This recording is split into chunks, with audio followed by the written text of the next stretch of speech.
that looking at resource adequacy alone, that a VPP is roughly 40 to 60% the cost of alternative options. Using the example of, I believe, a 400 megawatts of DERs to replace a traditional gas peaker. And the DERs were generally just like load flexibility. I don't have the list of technologies right in front of me. If anyone else does, please jump in. Thermostats, water heaters, There you are. EV chargers, and batteries. Thank you. And so, sorry, I'm late. Yeah, well, I was like, just I wasn't registered. Yeah, and so I thought it was helpful analysis in theory to show. And so just to give you background, I'm a former state regulatory attorney who's done policy work across the various RTOs. And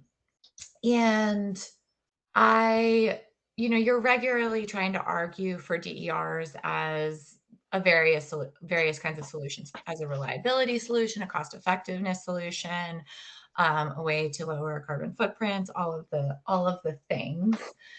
And so I thought it was great that Brattle, did this report. But I still feel like there's such a long road between being able to take something like this report and take it to an RTO or a state regulator and get it to like change the policy outcomes, whether it's building a gas peaker plant or maybe in program design. And that was just kind of like my initial impression, but I wanted to hear what other people's impressions were of this particular report. So I'm going to kick it to you, Josh. Oh, okay. I agree with all of that, and good to see you, Elsa. I was going to talk. I thought you guys wanted to get geeky on some of the modeling stuff. If you want to talk about that stuff, I can get into that. But we want to talk about the policy side of it too. If we could go around the horn and see what people's interests were, if they had any impressions. Does anyone want to jump in? Yeah. Can't be the only one who showed up here to talk.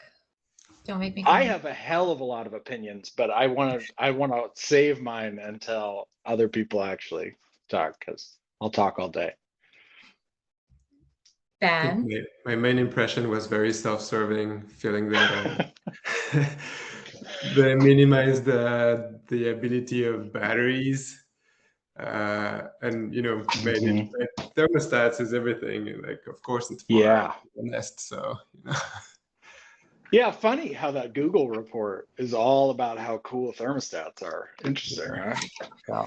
Wait, so Ben, are you saying like it over-relied on thermostats and didn't use batteries enough, or? I don't know. Like, I don't have the numbers to back up either way. I just I feel a little skeptical because of that. Well, there was an interesting, if we're going to dig into the assumptions, you'll notice that the storage doesn't do daily load shifting, which I found really weird. So water heaters and thermostats are doing like a light, like TOU optimization, like a daily load shift, which is typically pretty valuable. I'm not totally clear on why they didn't do that with batteries, because that's a very common like default operating mode. But on the flip side, I would say that they don't pay batteries very much if you get into like the actual cost side of things. The incentives are very low for batteries, especially considering that their battery assumption is 1.5 power walls per home, which is pretty big for only getting paid like $500 a year or something. So I don't know if that had something to do with it. Yeah, maybe because it's already default operations versus changing the mode. Maybe. Or marginal operations.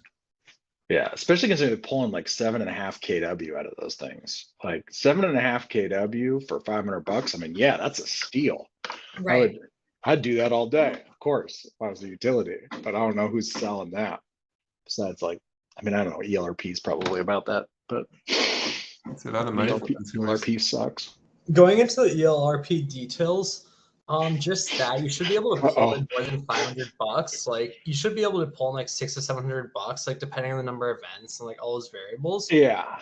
Yeah. If you have 1.5 power walls, that's like what? That's like 11 kilowatts. It's a good amount. So just from the ELRP, you can pull like $600 or $700. Like depending on whether utility you're Right. at, there's other DR programs. Let's just say you're in California. There's probably a capacity bidding program where if Right. you're being managed by a competent company, you can make hundreds of dollars more, possibly like with the capacity payments, you could clear $1,000 in a year just doing Right. Exactly. itself, not That's even including ELRP. kind of what I'm getting at, is that like the incentive, like their ELRP is about, I mean, no knock if anybody here is like a CEC staffer, but like ELRP is like one of the crappiest programs for DR out there for batteries. And even it will do better than what Brattle's assuming gets paid here. So like that's one caveat I would just say on this Brattle Report's awesome in a lot of ways. And no disrespect to those guys, but they're taking some pretty cheap DERs because, and it's not just on the battery side, but especially on the battery side. If you look at how they're doing the economic analysis, I would say it's a little lopsided in the sense that they take societal benefits, but they only take utility costs. So basically what you're doing there is you're assuming that customers just bear a bunch of costs for installing stuff.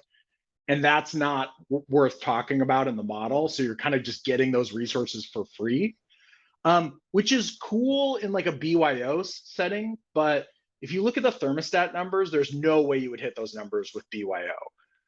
So the thermostat numbers assume like, and the water heater numbers for that matter, is so both the thermostats and the water heaters have pretty high saturation levels. So like their eligible market is 67% of people have an air conditioner that is could be connected to a smart thermostat. That's fair from a technical feasibility perspective, but then they assume you capture 30% of that, which means that's not just that 30% of people have smart thermostats, it's that they have smart thermostats and they're participating in a program. That's a pretty Herculean leap to get to those numbers, because not even 30% of people have smart thermostats today. Like 30% of eligible customers. So 30% conversion of existing smart thermostats is, I mean, an aggressive but perhaps realistic number. Like it happens in some places, typically like more urban, tech savvy areas but like California gets like close to 30% participation for DR, but like it's not common, and it's like steady state. It takes a long time to get there. So, and then the water heaters, it's like they have 50% of people having smart water heating. 50% of people have electric water heating, but like then getting like 20% of that's also a very aggressive number. I'm not saying they're wrong in the long term. I'm just saying like those numbers don't exist in reality today. Nobody has those kind of conversions, especially at the incentive levels that they have, which are pretty pedestrian in terms of like how they would, it's like $25 a season for thermostats, and I can't remember what the water heater numbers are. Maybe somewhere in the same ballpark, but and yeah. So it assumes a very engaged populace. Either that or codes and standards. Like this, I think these numbers are achievable if you had like default participation. Like if, every water heater was CTA 2045 enabled and everybody, like thermostats were code, smart thermostats were code, and everybody had them, then maybe, but. Are they maybe assuming that the consumer incentives for participating are more favorable than they are now? No, they Okay. explicitly state the incentives there, and they're not particularly favorable. I mean, they're not for everything but batteries. I would say they're very typical of like what a standard utility program looks like today. But a standard utility program doesn't have the conversion rates that they have here. So that's the kind of catch-22. So. Right, and the only question that sorry, Allison. No, you go. Thanks. Yeah, the only question that I had over in the Slack channel, and I think you already answered it, was they're talking about modeled costs, but only for the utility, and I suppose that's for infrastructure upgrades and whatnot that would Yeah. be required. But like you said, they don't take into account the billions of tens of billions, hundreds of billions of costs to consumers to get those Right. smart thermostats and hot water heaters. And did they give any kind of timeline when they feel like we could hit this point? Or is it just kind of a finger in the wind, let's model something and They do, these Isn't are it 2030? 2030. Yeah. Hmm. Which seemed Yeah, so there's aggressive. a ramp up. Like it's not like they're just like, oh, this exists today. But you do want to like sort of contextualize it. Like, yeah, for instance, like on their smart thermostat numbers, even in 2030, they assume, only their forecast is 34% of homes would have smart thermostats. So Does any of that actually, does it change the comparison with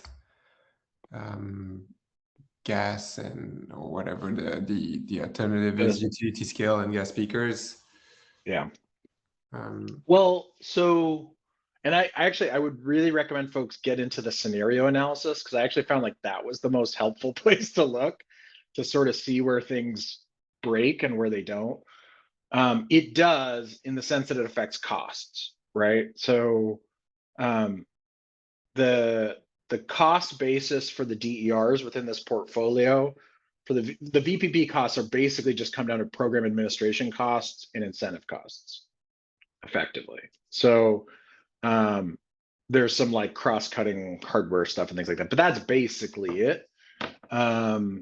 And then whatever delta energy costs you have, because you do load shifting. One thing I would really credit Brattle for doing, as opposed to some other folks who do model DERs, especially DR, like load-based resources, they do a very good job of modeling the inherent storage in devices, like getting snapback and preconditioning and things like that.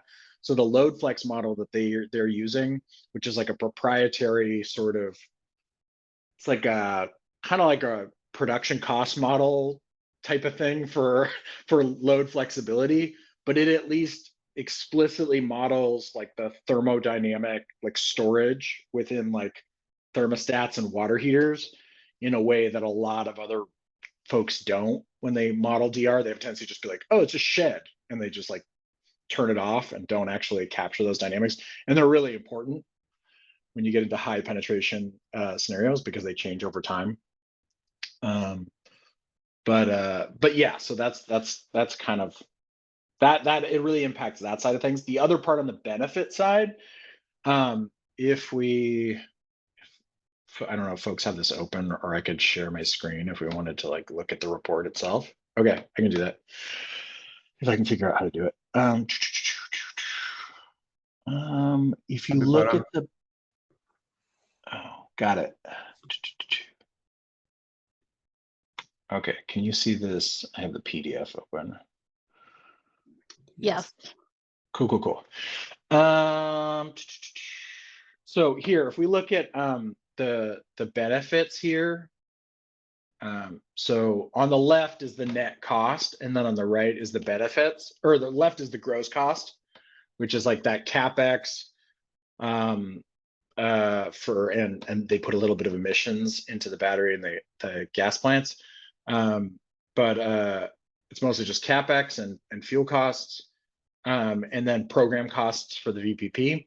So take a look at the benefit stack for the VPP versus the gas and the battery. And in particular, compare ancillary services and energy benefits to the other resources. What you see here is that the VPP's reduction in net cost is predominantly coming from assumptions around reductions in emissions and T&D capacity. And the reason I bring this up is not because those aren't real. They are real, but to get into the policy side of things, it is very rare that those are actually recognized by a utility or anybody. So that you have to have some sort of policy mechanism to force that to actually happen. I mean, theoretically, a utility could, like, out of the goodness of its own heart, start offsetting its capex, but for those who went through my policy spiel on one of these sessions, you'll know that that's not particularly great for their business model. So they're not probably going to do that unless somebody forces them to. So, Allison. Yeah, I mean, I agree on the emission side, but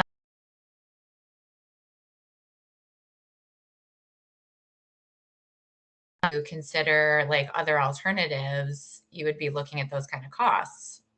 If you had to, but a lot of utilities don't have to. And then the other part is, if you look at how they capture T&D avoided costs, it's kind of a peanut butter method.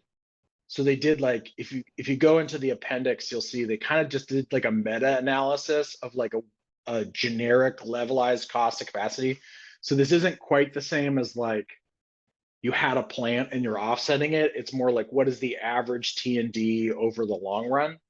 So it might be realizable. I think and I don't think it's not that it doesn't exist. I actually, this, like, as a OG like energy efficiency person, I'm a strong believer that, like, there's a ton of unrealized, like, flattening of demand curves that has realized, like, tons of benefits on the infrastructure side, but you'll never get a distribution engineer to acknowledge it. Like, and that's the problem, just from like I think this is more of a policy question. I don't think a utility is often going to be like, oh yeah, this is totally happening. The But other if you were, part that say, a consumer group and you wanted to advocate for certain incentives for DERs, yes, you could use those kind of yes, like T&D absolutely, benefits. absolutely. To play the devil's advocate on the other side, from a utilities perspective, the other part of this is, like, those benefits are only realized, and this is particularly true for distribution, they're only realized to the degree that there's coincidence between your dispatch strategy and your T&D peaks, right? Which Right. on res are generally correlated with each other, but like it's, because the res load shape in general for most systems, especially the one they modeled here, has a peak that's much closer to the system peak as opposed to like industrial. Right. But that gets to be a bit more heroic when you get to distribution. Transmission, totally. Like, yeah, transmission peaks and system peak, like your RA dispatch will be about the same. Right. But I get a little nervous about, like, depending on what you're baking into those distribution avoided costs, right? Because it's like you start getting like into the secondary, like downstream of a substation, and you're like, I don't know, maybe. So the resilience, if I recall, it's almost nothing. If you see, I saw somebody had a question on that. Like, it's like the value of backup power. So so the batteries provide some backup power, and that has value to the customers. And the ancillary services, the reason that they're pretty low is that only the water heaters and the batteries provide ancillary services, I believe.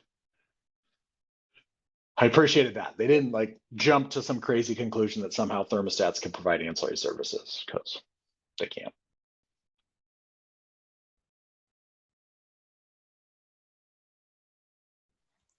Do you think their goal with Yeah. talking about distribution and transmission is to like sort of like open up a conversation with utilities, or? I mean, it's also to just like recognize, I mean, it is true, like there is an inherent value in putting resources closer to load, right? Like it should, to the extent that you increase like system utilization nearer to load, you shouldn't need to put more things through wires. I'm not saying it's not true. It is very true, and it has to be like captured.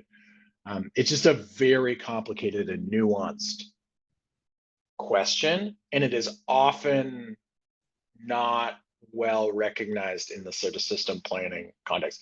This is why, like, there's a lot of distribution system planning dockets now opening up, is to try and get utilities to do this. But it is nascent.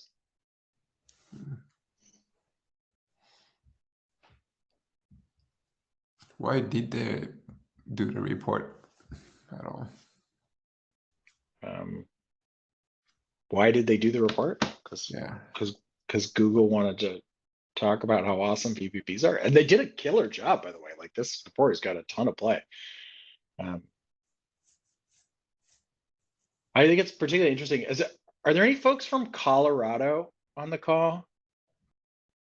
The one thing you might note is, if you dig into this, is you will find interesting story. Brattle did the potential study for Excel Colorado for their DR for their DR plans, their DR and DER plans. And it looks like this report is largely built. So they're using Colorado as their BA. They created like this sort of synthetic BA, but it basically is Excel Colorado. It's like masked a little bit, but that's basically what it is, which is a good one in the sense that like it's kind of dual peaking. It's got a lot of wind. It's got like some interesting dynamics. But it is interesting to have almost two reports that are identical, but for different clients, and see that if you go dig in and go find the filing for the Excel potential study and find the differences between what's in here and what's in there.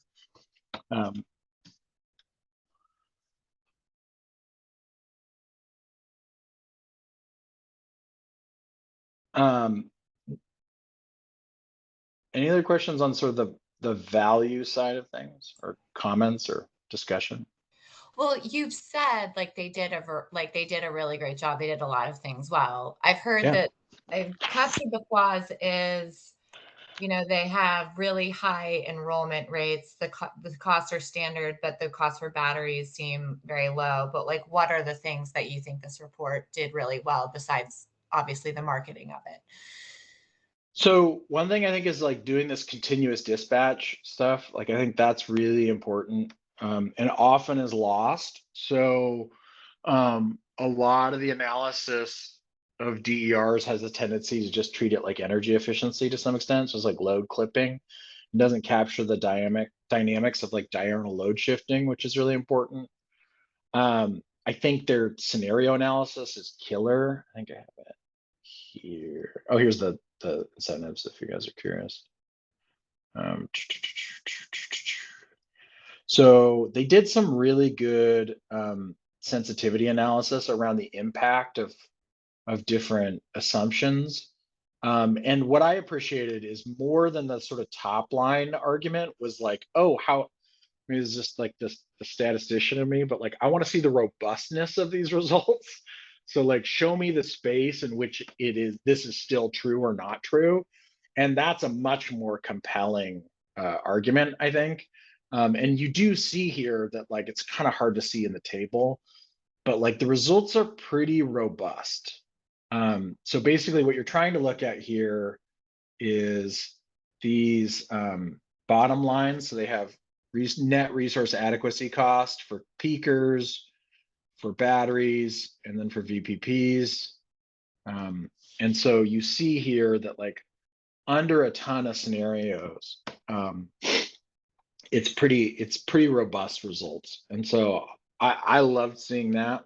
I think that was really helpful.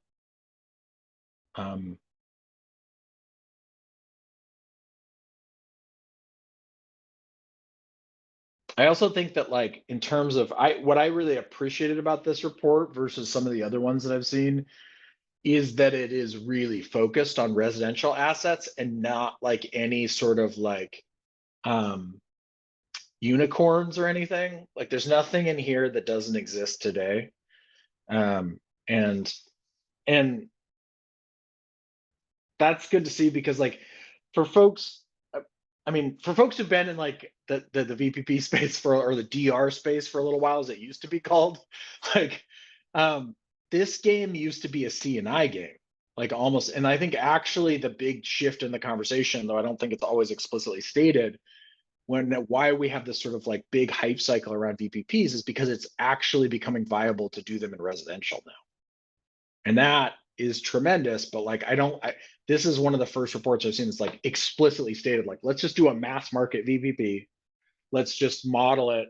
And also let's model it across multiple seasons, which is very rarely done. So many of these studies are summer only studies. because of California and the East. And I mean, a lot of the country that has historically had high engagement in DERs has been summer peaking. It's good to show this dual peaking scenario. So I really appreciated that.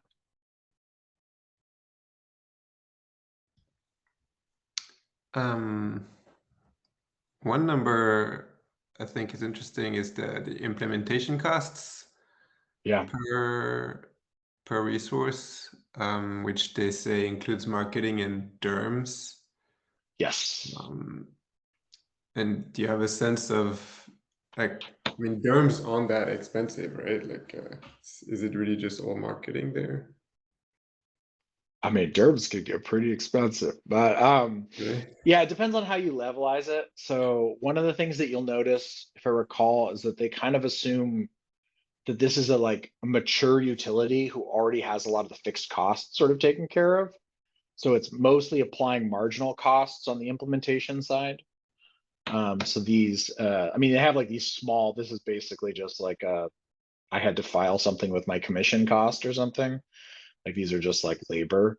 But those marketing costs seem reasonable-ish to me. I don't know if anybody else on the call has thoughts for residential. That seems pretty reasonable. And honestly, because they're upfront costs, they're kind of de minimis in the grand scheme of things. Like the bigger things are your recurring costs.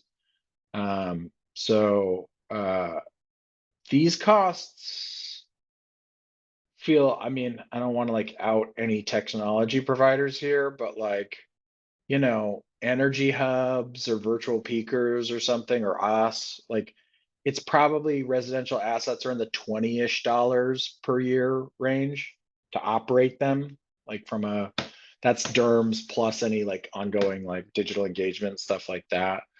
The reason these battery costs are higher is because they are typically much higher telemetry requirements. So like when you're operating something for ancillary services, you're operating those assets at a very high level of fidelity. Also, for a lot of times for like operational reasons, you're monitoring many more data points than you are for like a water heater or a thermostat. So that's likely driving some of those costs. I mean, in general, I think these costs are pretty reasonable, except for that one. That's just too low. Yeah, especially if you're saying that if you're talking about ancillary services and then you have to do all the telemetry that's related to that, then yeah, you make a lot more money than that. The flip side is that they do assume like a very low battery adoption. So like the one thing to like think about, I mean, the thing to keep in mind with this study is like it's effectively a case study, right? Like it's like a synthetic like thought experiment of like an imaginary utility that mostly just looks like Excel energy.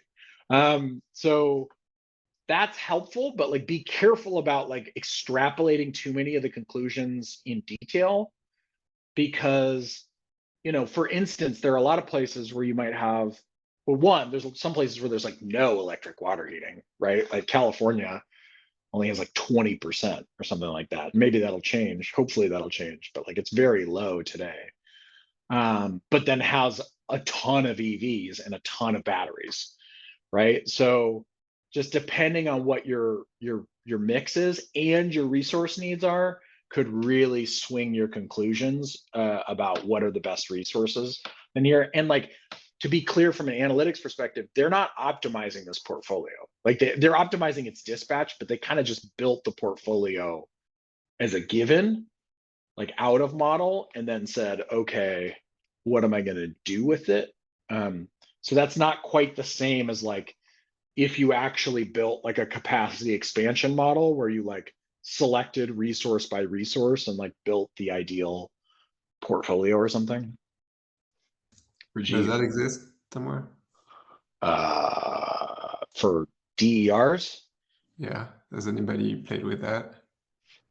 I mean, people do it, but I mean, I mean, yes, but it's still early days. Oh, totally agree, Rajiv. But this is Excel, Colorado. I mean, you trust those guys to electrify their water heating? I don't know, man. But I'm with you. I'm with you. Yeah. They're taking naturally. That is another point, Rajiv, is that like I would say in general, they are pretty bearish on building electrification. Like they're basically not really assuming building electrification happens here. And that would change a lot of this. It would just make it more valuable, to be honest. Like all of this would become more valuable if there was more building electrification. Wyatt. Yeah, so for the annual incentives for this page, is that what they're suggesting that utilities should pay, or are they just producing an average?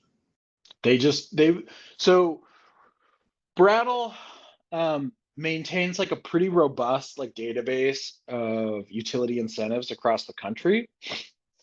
And these are sort of like, I would call it like a meta analysis of those. They kind of take like, what are the, like a heuristic meta analysis, right? Like a lit reviewy kind of estimate of like what is reasonable. Those are pretty typical, I would say, except for, again, the battery one. I think what they're assuming is kind of like that incentive level looks, I'd have to double check, but it looks a lot like Rocky Mountain Power to me. I don't know if folks are familiar with that, the WattSmart program. I'm pretty sure that's where that number is coming from. That's what it looks like. Or maybe Excel runs a program. I can't, or no, they don't. They're about to release. No, I think it's the Rocky Mountain program. Yeah, the Excel program's not live yet. Nice. I love an audience that can spot a program incentive. It's a dope crowd. This is a crowd I want to hang out with. Yeah, it looks like RMP, which, is a fine program, but it's not particularly juicy. They're missing a V2G in there. Yes, right. That's the other thing is no V2G would definitely, these numbers would get hella bigger. You need to pay a lot more, but they'd get hella bigger if you put in V2G. Wyatt, you should just interrupt. You can, it's okay. Oh, okay. Yeah. I don't just want to jump in and be rude. No, you're good. Yeah, Please do that. Can we go to page 9, please? I'm in the page 9 of the regular report. I'm in the appendix right now. Oh, yeah. Page 9 of the regular report. Yeah. We touched on this earlier, but some of this I think is like we thought it was very optimistic, and I think it's extremely optimistic. I mean, some of the things are already happening, but there's a lot that, let's say if we want all these behind the meter batteries, like it's obviously a massive increase, but not only that, we need the actual software to connect that to demand response programs, whether that's actually discharging or if it's just smart charging and islanding. I mean, there's a lot of interesting details with that. Actually working on the space boots in the ground from the technology side, the technology is very immature, let's put it that way. There's certain companies working on things, but they're all very young. It's all very uncertain. And a lot of it is honestly just marketing. They say that, that they can do this or that they're an API for connecting to, let's just say, electric vehicle chargers. But a lot of that doesn't really exist. You have to build it yourself. And I view that as a pretty big barrier to entry is a lot of the software, like technology right now in terms of like software and what we need for algorithms, like all of that exists. It just needs to be built. And right now it's not really being built. So I feel like that's obviously going to impact dramatically these numbers. Is I feel like these are, again, optimistic, but it's just taking from a high level policy side. It's not taking from the actual, it's very top down, but instead going from bottom up, it seems unrealistic given where everything's at and where we could be in 7 years. No, that's a fair point. I mean, the market is really immature. I mean, I would say there's a lot of structural uncertainty across a lot of these that affects all of these categories in very different ways. But to defend Brattle a little bit on this, I do think they just kind of took neutral sources for a lot of these. So a lot of them, they just kind of like took a WoodMac report or a like NREL, like technology forecast or something. I can't remember all of their sources for these, but they didn't take anything wild. Like they weren't just like, oh, I took Sierra Club's estimate of like what rooftop solar is gonna be, no offense to Sierra Club, but I just, what I mean? Like they didn't take advocate numbers in any of these. They took what were somewhat neutral. So I think it can be a bit of a Rorschach test in some of these. And I think it'll vary tremendously geographically. So it's tough to say. I mean, it's interesting because like the numbers that like some of these seem small and seem low and some of them seem high. It's like electric water heating is definitely going to increase a lot more in specific parts of the country, like no doubt. I mean, it'll take time because water heaters last 10 to 15 years, but like there are places where it's going to grow substantially. Whereas like, don't tell my friends over at Ecobee, my sister company, but like, I don't know if you're going to get to 34% adoption of smart thermostats, just because that's a much more mature market. That technology has been around for a while, and I don't know what barriers are really holding it back right now. Right? It's not like anybody's like, it's not utilities are trying to like not interconnect smart thermostats at this point. They're trying to give them away. So at some point you have customer preferences too, right? Like people are just like, I don't want this, and so that's going to limit your addressable market for some of these technologies. So some of these are affected by codes and standards, and some are affected by technology issues.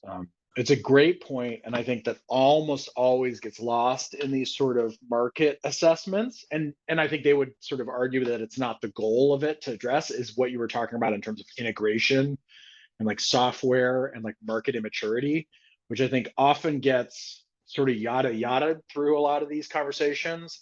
But I could not agree more that it is like one of the bigger issues that we have in VPPs is just not just interoperability, but like clear business relationships and like a common understanding of like how to do things like customer acquisition and terms and conditions and data privacy and integration across different stacks. It's a lot of work. So a lot of people making companies making money off of it because it's so much work, but it definitely slows things down.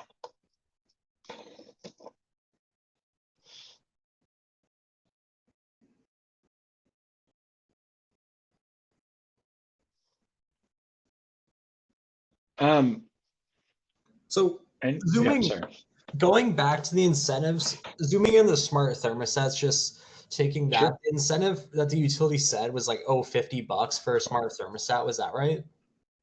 $25 a season. So okay, so maybe $100 a year. Are they only charging for like 2 or 3 seasons? No, sorry, there are 2 seasons in DR terms, so summer and winter. So okay, maybe $50 for the thermostat. Yeah, if they had electric, like a heat pump. For them being able to turn off my thermostat, $50 is nothing. Like, I don't. There's a way to phrase this. The technology I know exists it's actually like using AI to optimize the thermostat in these buildings so you're maintaining comfort while you're optimizing for the rate structure. Even just in a normal residential building, let's just take an arbitrary single family house. You can save, essentially 20% just right off the bat. There's obviously a lot of variables, but let's just say 20% off your rate structure just by shifting load around and doing some intelligent things with it. This is even including like DR programs. With DR programs, it's going to increase significantly. So instead of the utility paying $50 and having control, they should instead open it up to a model like California is doing, where it's essentially a third-party provider aggregator can bundle these and then provide their software and provide that as demand response, or just what's going on now of better software. That's something like a lot of people in this group are interested in technology. It's something I've never understood is Nest has existed for like a decade, yet their technology is still pretty immature. They don't really have much for actual optimization and personalization for each person's house. And that's just, you're losing, like I said, you could save up to 20% on your rates, possibly more depending on how flexible you are in temperature. Like instead of paying a measly $50, just charge this more accurately, come up with a baseline and pay for, come up with a counterfactual and pay for the delta. And the utility will pay more money, but it'll exist concretely. It's not just, oh, wishy-washy, let's throw $50. It's not some government solution that is fairly inept. It's instead something that we're precisely calculating what the value is at each moment, and then we pay exactly for that. Yeah, I mean, that's fair. And I will say that, like, I think, again, like, this is kind of just like a case study. So it's like just indicative costs. If they're in the ballpark, it's probably okay.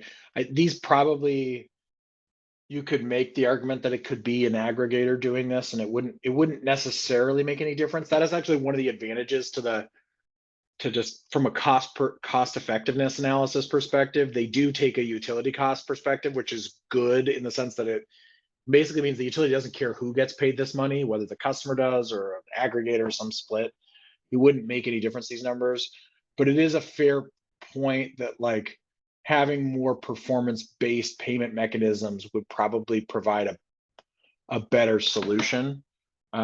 You would expect. There's also just like a lot of nuance in thermostats in particular, especially when you get into winter, around like what the building stock is, what climatic conditions it's facing, that could really skew some of this. One thing I will credit Brattle for is that I think they were relatively realistic in their load assumptions. Like, they were not overly bullish on them. So like, you'll notice they assumed just like a KW for thermostats and half a KW, or a KW for AC and a half a KW for winter, which was great to see. I've seen much more heroic assumptions, and having run winter DR, trying to get more than half a KW is pretty scary. So I was glad to see that they were at least being relatively conservative here.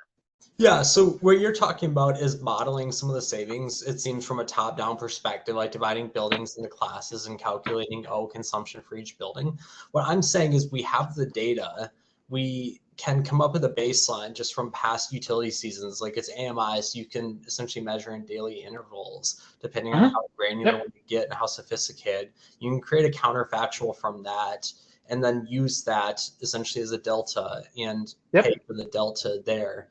Like, you don't need top-down calculations in most of these situations. You have the data for a bottom-up calculation, so you can pay precisely what value is created.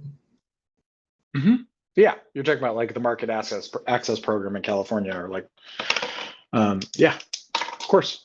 And that's what you would do on an operational basis. This is just a planning study, so this isn't get into that level of analysis. Now, the real question is, I think, and you're starting to see this, like if you get into like the Kavala study that was just recently done for California, where you start getting in these approaches of like using true bottom-up personalized estimates for every single site for planning, which is like, that is like a whole new territory. And the reasoning for having a convergence between those two honestly gets to what we were talking about earlier, which is like when you start getting into like T&D, if you need to get locational, or you need to get very specific about like what is happening in every single individual hour in a specific location, then you may need to start integrating those into your planning studies as well. The one warning I would give, having spent some time in that space, is that don't overestimate your precision just because you have granularity. That can be, you can have very granular data, but it doesn't change the fact that your estimates are very imprecise, especially when anytime you estimate a counterfactual, you are doing forecasting.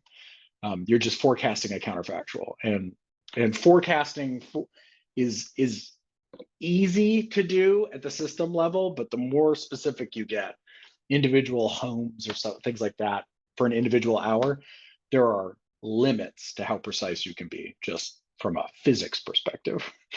Like, it's like forecasting the weather in a specific place. Or it's not necessarily that. Even taking like a rather simplistic model of temperature, it doesn't have to be that sophisticated.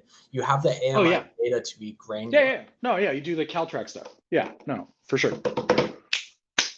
But yeah, Caltrack has a huge margin of error on it. But on average, it's really good. Yeah, we should, to Rachel's point, we should talk about the Kabbalah study at some point. That's a fun one. Can you share the link? Yeah. Ooh, do I have it open? It's probably like in one of my million tabs right now. Oh, it is. Perfect.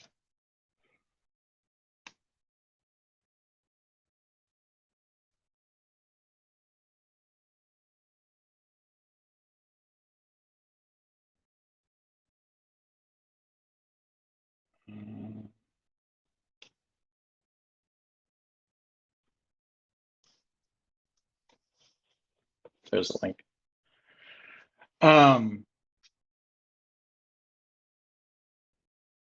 The one other thing I just from like a modeling perspective that I wanted to hit on real quick, for all the power systems geeks out there, is just that, like, just a caveat that this is not like an actual like capacity expansion and production costs. It's like not an IRP. Like, if you look at how they did the modeling, it's and this is not a criticism, it's just like, this is just to, so you understand sort of how they did the modeling. They basically, let me go to the tab. They take like a sort of 7% cutoff on the load ration, and they just say like, this is the loss of load hours. And then they built these portfolios that could meet those hours, and then allowed them to dispatch.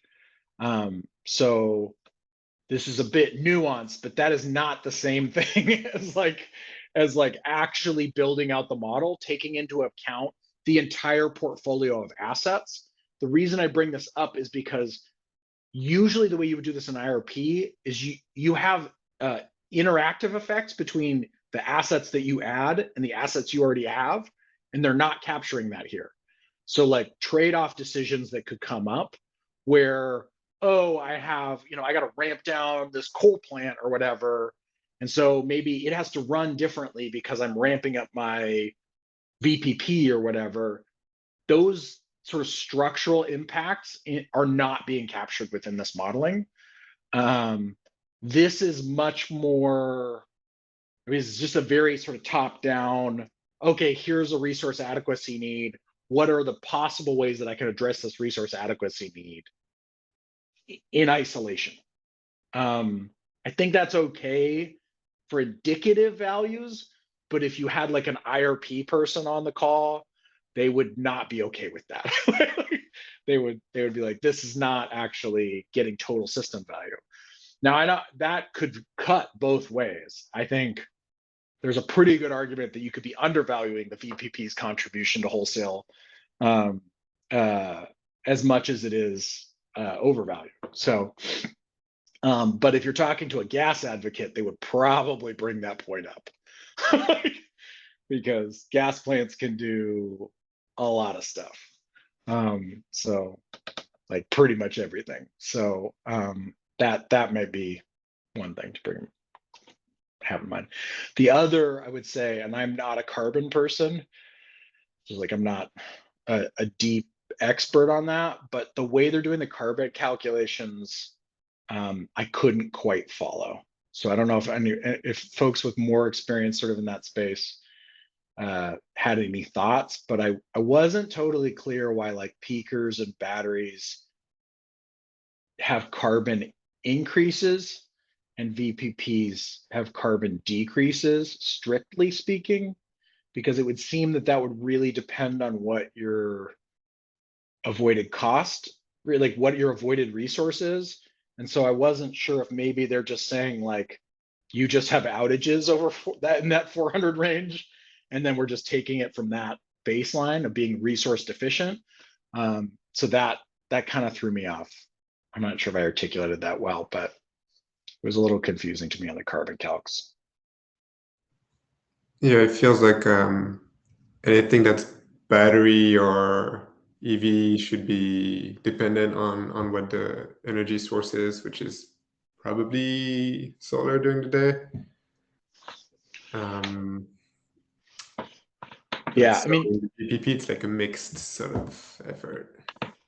if I recall, I think they used, actually, I should just, not to just do like real-time research, but if I recall, I think they used Cambium, which is like a NREL data source for carbon. But I'm more questioning like what the baseline is in that, because there's a lot that can sort of get missed depending, to the point that Wyatt was getting to on like using counterfactuals for dispatch. I think that's really true for carbon as well.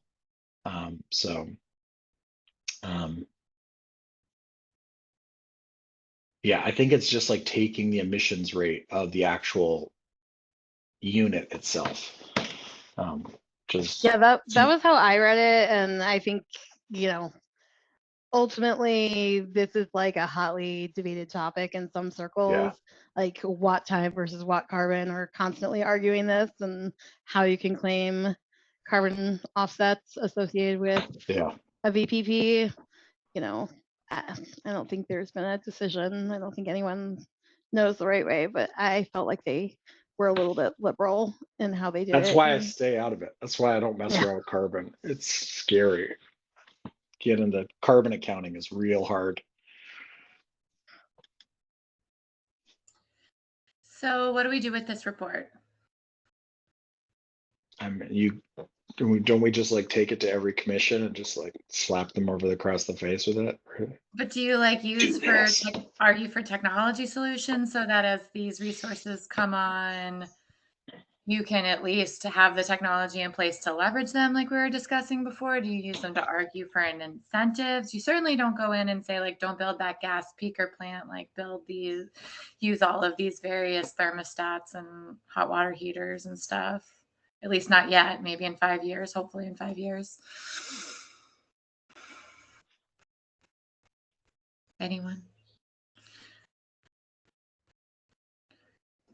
Like, I feel like it can be such an interesting like thought exercise, but even when I talk to people at RTOs or utilities about this particular report, they're like, I'm not doubting that concept. Like, it's not like the theory that they disagree with. It's like the reality, the reliability aspects of it, that kind of stuff. We could send this report to Fox News and hear them come up with micro coal plans that go in everybody's house and replace water heaters. So, well, we're in the brainstorming phase. There's only good ideas. But I just like I don't know. My Twitter was like all a buzz about this, and I'm like, what do I do with this? Like, yeah. I mean, anyone can tell me now or email me later if you figure it out, because I'm just going to jump in real quick. I've got a quick thought.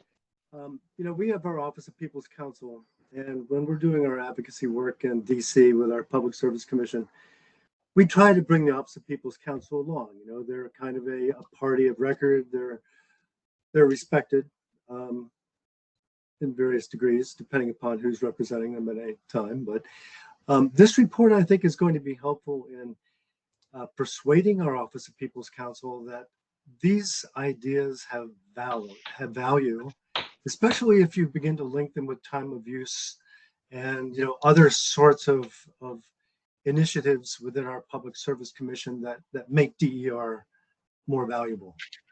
So, you know, that's one quick and easy way that we'll be using this report. That's great. Yeah, I mean, I do think that there's like a high level message here that I think is really important and well demonstrated from an analytical perspective, which is that like residential VPPs, even under like reasonable market assumptions, can be a very powerful resource for both summer and winter like capacity need. Like I think they do a good job of that at a high level under like, you know, I don't know how many people need like that much convincing of that, and the folks who are really skeptical of it probably would like try and pick this apart. But I think that that's a really important point for folks who maybe have been really focused on either storage as like as a solution, or like thinking about like or in more of a DR sort of C&I curtailment kind of mindset, to be like, no, look, there's this tremendous power from residential that's totally being uncaptured, and most of it's in load flexibility. Honestly, you could do a lot just with pretty modest load flexibility. So I think that that's super helpful in terms of like the step after that. I don't think the report's super helpful for that, which is like, how do you do it, and like what are the like that's messier. Maybe it's just a bullet for VP3 to go to all the CPUs. Totally. Yeah, man. VP3 is going to solve it all. They got it. RMI is going to come out with a report. It's going to kick ass. So it's going to be great. All right, we're at time here. Thank you so much, Josh and Allison. Awesome. Thank you guys. Thanks, Josh. Have a great Thanks, day. everyone. Yeah, guys.